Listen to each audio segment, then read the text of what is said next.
Good morning, guys. This is your boy DJ Wolf. I'm doing a live feed today in the Southern Maryland studio, of course.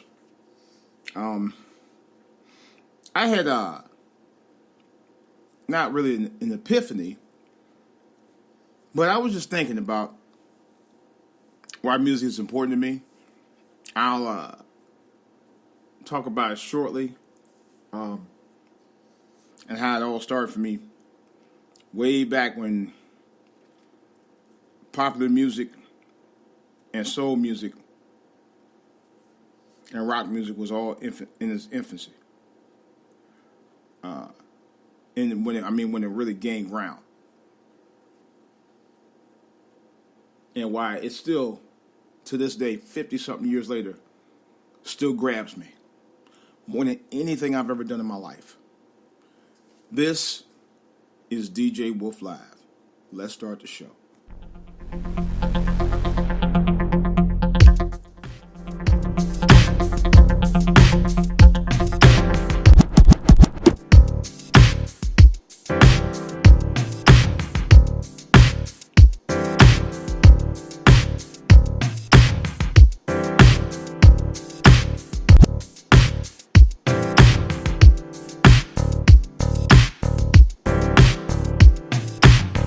Alright, guys, this is DJ Wolf.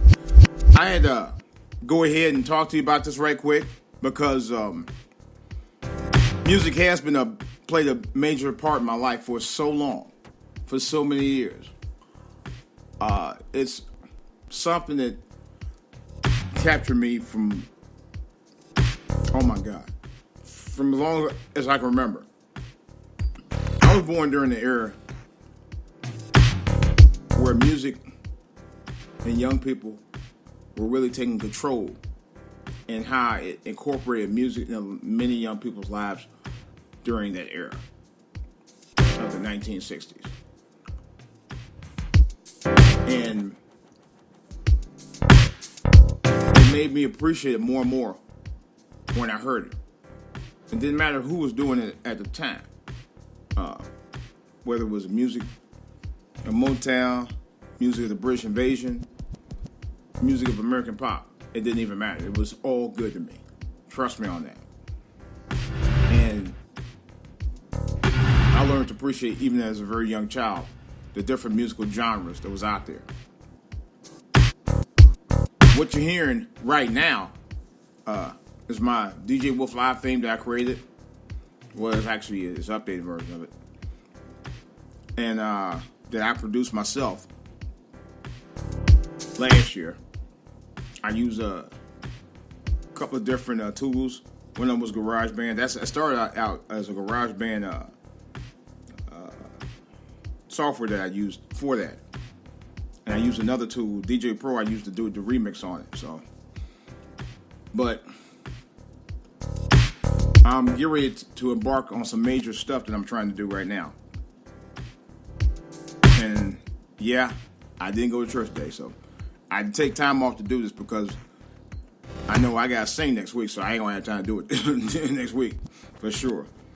And that's the biggest problem, the biggest hurdle for me right now.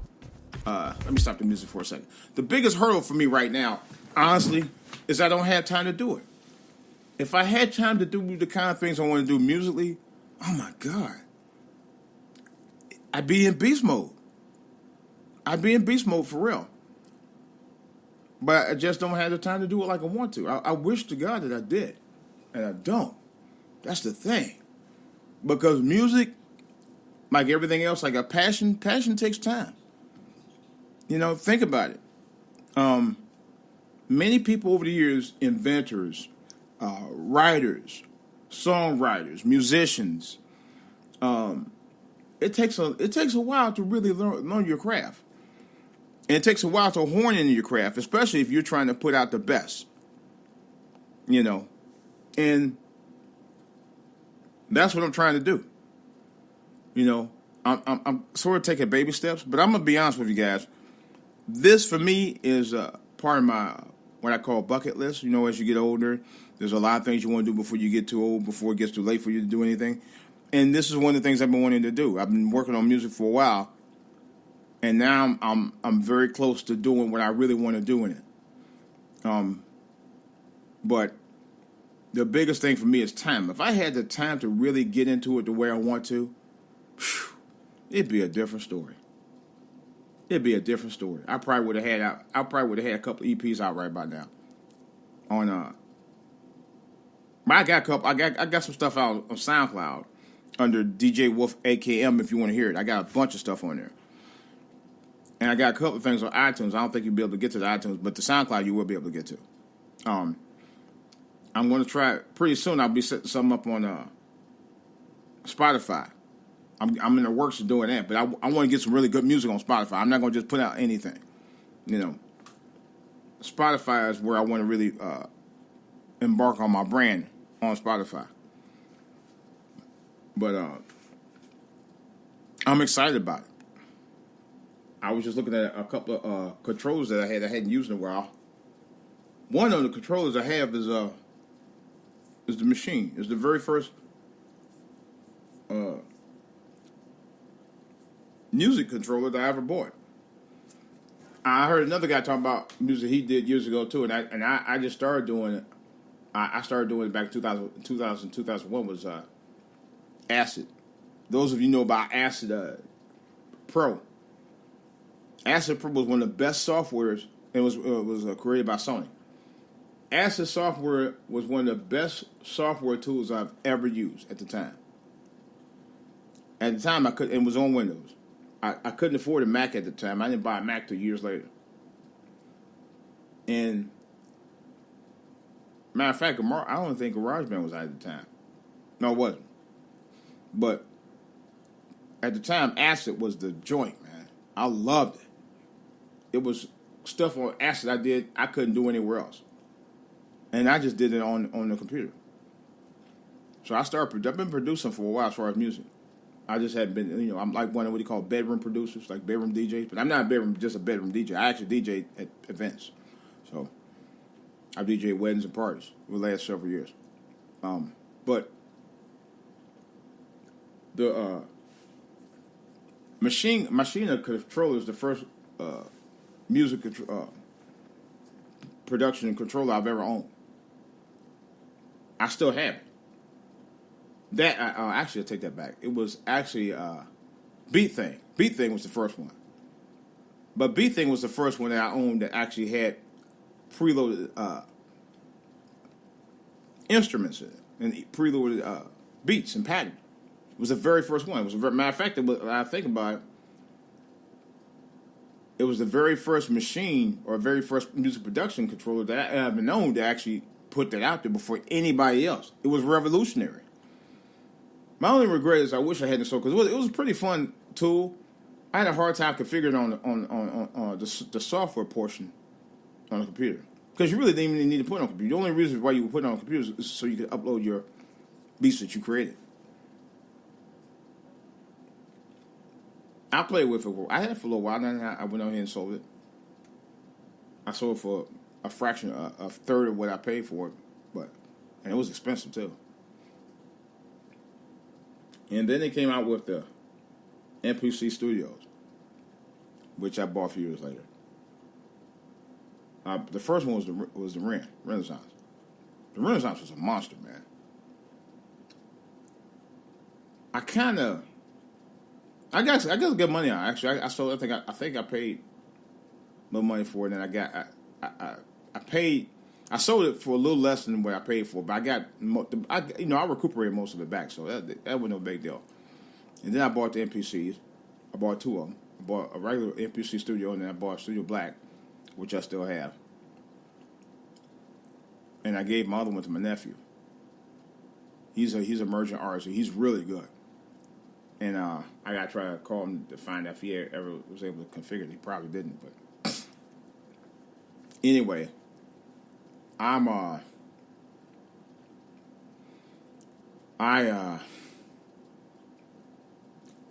turn around.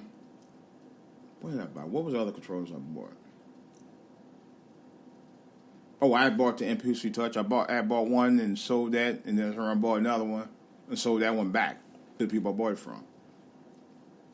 I had a hard time trying to configure them. And then it finally configured, and then I sold it. It was already gone. I said, figures. That's the number one problem I have with Akai. That's the only problem I have with Akai is that their configurations are hard to do. I don't have a problem with doing it on native instruments. Never. And I've had this thing for years. I'm redoing it right now as we speak. Loading up the software back to it with the license. Mm-hmm. So I'm putting it on another device. But then them Archives are hard to configure. Even the Akai Force is hard to configure now because I just realized that's like, wait a minute.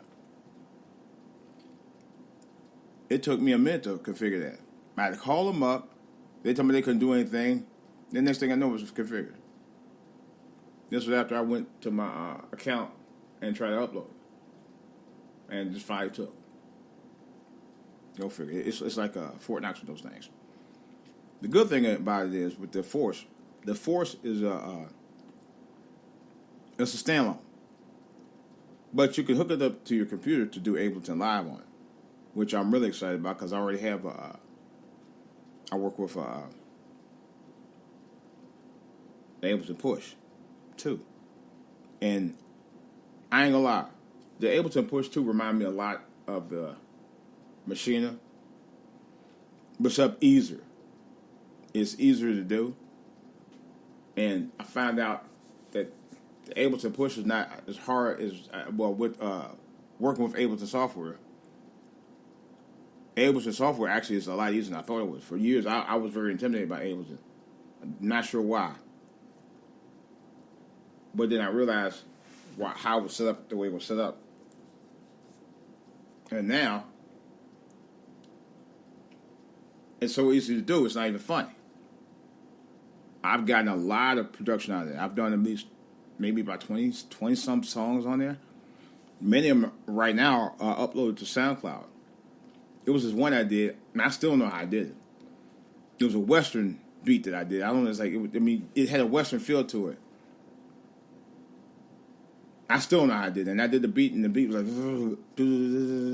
you'll hear it. And it's like it was crazy, but it had the trap beat, sped the trap beat a little bit, but it was crazy. I was like, how the hell I do that? And it amazes me now. The technology that's out there today allows you to do so many crazy things with music. It's not even funny. Now you have artists now who do their own stuff. I remember back about almost 30 years ago, Dr. Dre riding the wave of success with NWA. It was commercial. I don't remember the commercial was for Akai. Now, it might have been. I know he had one of the legacy Akais at the time. It was a white one with the gray pads on it. Y'all guys probably know what it is. I don't remember them all. And he was producing right on the plane.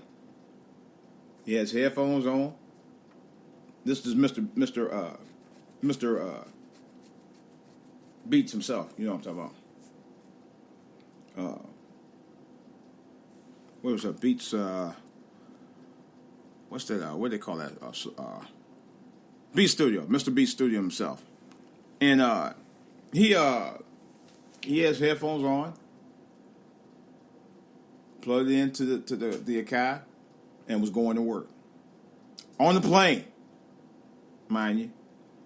And I don't think the Akais at the time were even battery operated. I know that the MPC Live is, and that's one of the reasons I would love to get that. But I'm kind of like holding back on it right now. I don't really think I need it. I love to have it, but it ain't something I really need.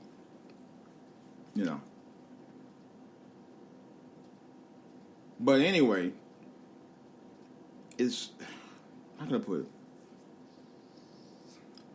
They make it easier now for you to be able to create your own music.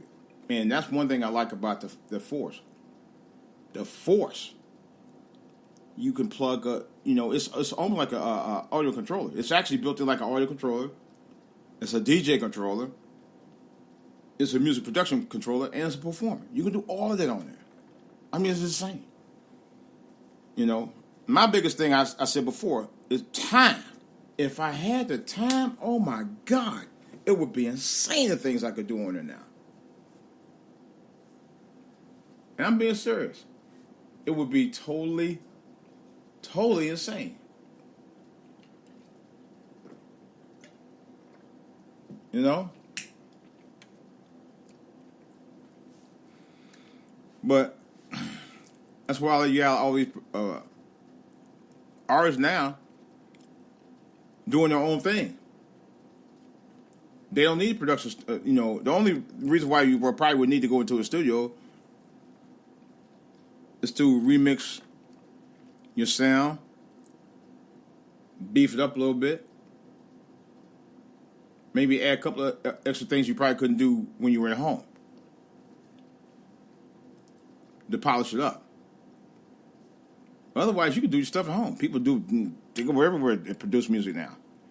Even I did some of my stuff when I was on vacation last 2 years, matter of fact. Even on my phone. It's crazy. You know? I'll be honest with you. I thought about, and I know my old lady ain't gonna go along with it, I thought about going into retirement and just do it. You know what I'm saying? Take me out a nice sizable loan. I was going to try to see if I could get me a nice sizable loan. Go into semi-retirement and just do it. You know, and open and start my own record label, independent record label. Now, that's the other thing. I want to do a gospel. Kind of like on a Kirk Franklin level. Crossover with Sounds of Blackness. That's the kind of gospel I would like to do. I'm being honest about that. The kind of gospel that would make you shout.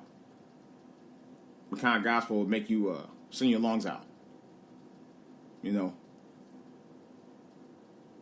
With a progressive sound.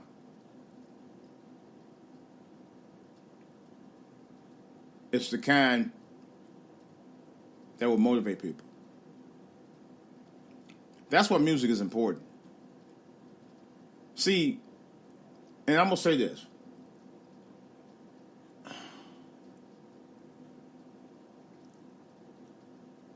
There are two acts in music.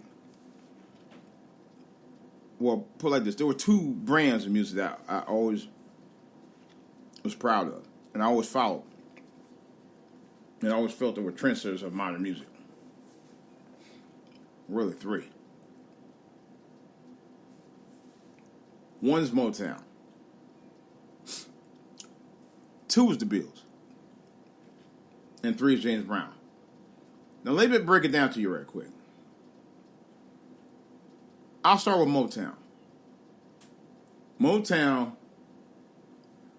did something that hadn't been done in music. Motown was by us, produced by us predominantly, and for us at the time. Okay. Now, I know Smokey Robinson at the Grammys recently stated, I produce my music for everybody. Okay, I can understand that.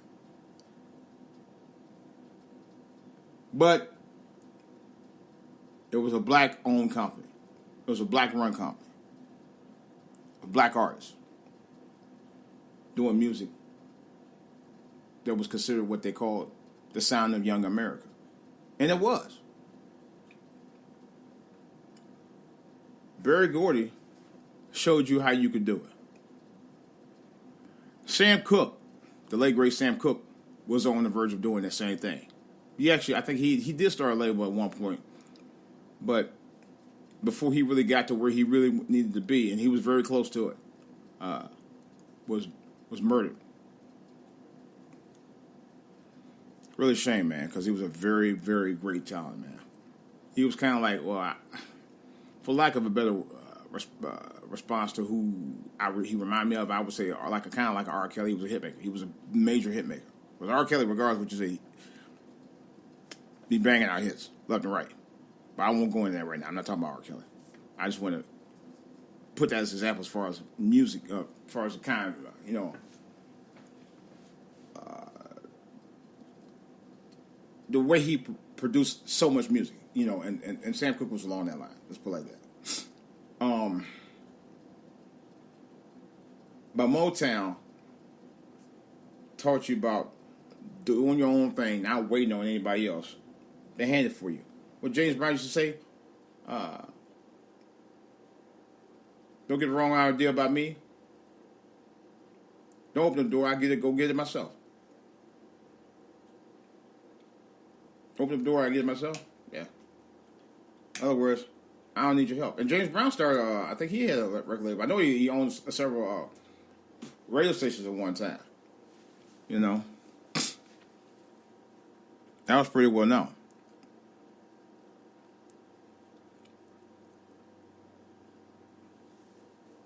For years. And he taught you about, being independent. A lot of people don't know James Brown back in the 70s, the mid-70s. This is a true story. James Brown, for 2 years, had his own television show. Kind of like Soul Train. It was called Future Shock. Look it up. And I'll be honest with you, wasn't quite as polished as Soul Train. It was kind of okay. I think it was locally on Atlanta. But I've seen it. It's on YouTube. Look it up. And he was the host of it. Because I kept wondering why he wasn't making any records at one time between 70-something and 76. Because he was doing television. I never knew that. And he had his own businesses and stuff at one time. Don Cornelius, Soul Train. I think I did another. Yeah, matter of fact, I did a podcast about the other day. Soul Train was a local show in Chicago and built into a worldwide iconic phenom for over 3.5 decades. Showcasing us. Built for us by us. Again. He highlighted black music. Black music wasn't getting the props it should have been getting. And Don Cornelius came along and put it on a national and worldwide stage. He helped change the game in black music.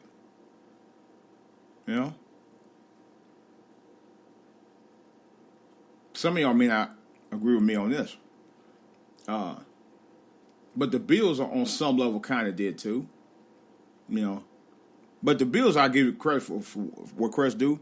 The Beatles was really one of the few white acts that actually gave credit to people who they took liberties of their music from. They always did and they always have. Them and the Rolling Stones, I give them credit for that. Which is probably why they're two of my favorite groups. Two of my favorite white groups from that era. I'll be totally honest.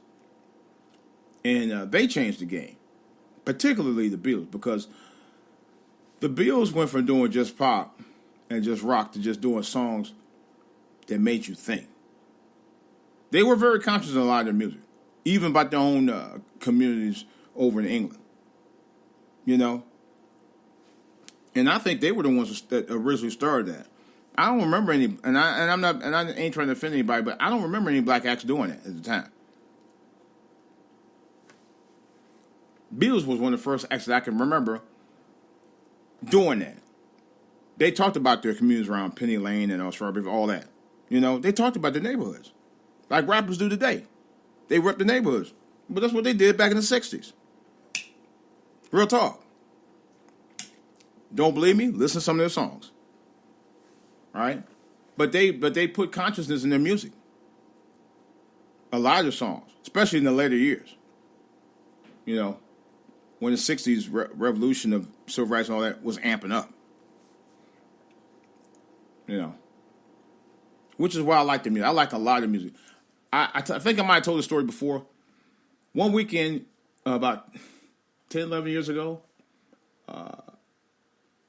in Nintendo, you remember the Wii, they released a Wii Beatles rock band.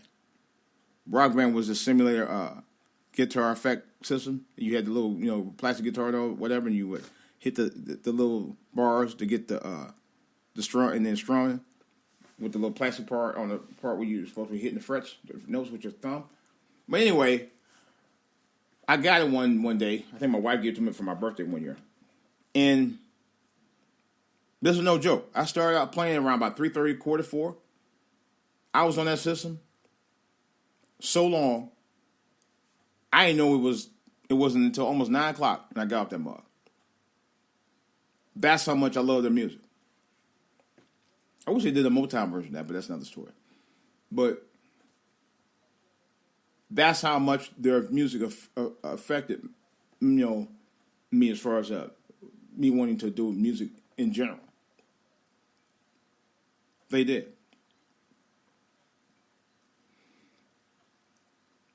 Now, as far as gospel music for me, I love doing it. I always have. I remember singing gospel music when I was a little boy. May not understand exactly what it was, but I did. And then I sang in the choir, youth choir, back in the late 70s. And then when I started back going to church several years ago, I sang in 2 choirs. But and I'm gonna say this: when I'm up there on the podium singing gospel, man, it's like a rush. It's like an emotion. It is an emotion for certain.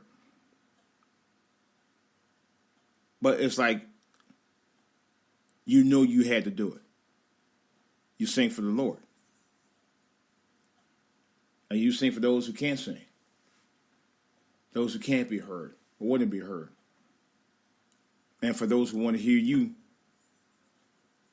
let them be heard through you. It's a rush, man. I'm telling you, it is. But it's a powerful emotional rush. That's why music is important. Music has known to soothe people, heal people, make people be conscious about things, make people aware, and even teach you about rhythms and patterns. My goddaughter, no joke, my goddaughter, who was about 5, a couple months ago, we was at a church Christmas function, and she was dancing around, and she was counting, and I was like, "What are you doing, boo boo?" And she said she was counting her dance steps. So her grandmother was telling me, because her grandmother's part of the church praise team. She said, she'd be watching me, move and stuff, and we be counting our steps, and she was going around there following us, doing the same thing. And I was like, man, how sweet of it was for her to do that, man. Just, figuring things out on her own. And it inspired her. Not only did it inspire her, it taught her. And she learned to follow directions at an early age because of music. Music is a teachable tool. I don't care what anybody says. It's just music. It is. And here's the thing with me. It don't even matter about the genre. It don't matter if it's hip-hop, country, rock, R&B, soul, pop, classic. It don't matter. It's teachable. Something in that music teach you about something or counts, it does. It teaches about something. Something to do with either counting or inspiring or putting conscience on your mind or something. Something about music is always teach you about something. You can get something out of it. There's no joke. Music is something for everybody. It may not be a particular genre that you might be into that somebody else might be into, but it's something that you can always get out of it. Something. Even little kids. They learn to put things in a perspective where they can retain by music. That's part of how you learn. When you hear a song, it's memory. There's repetition. And repetition makes you think about what you have to remember when you hear it. It's a teachable tool. I don't care what anybody say.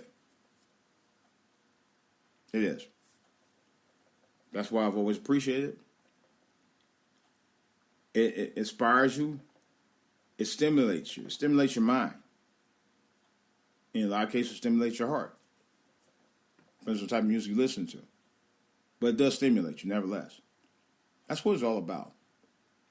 That's why I love it. All right, guys.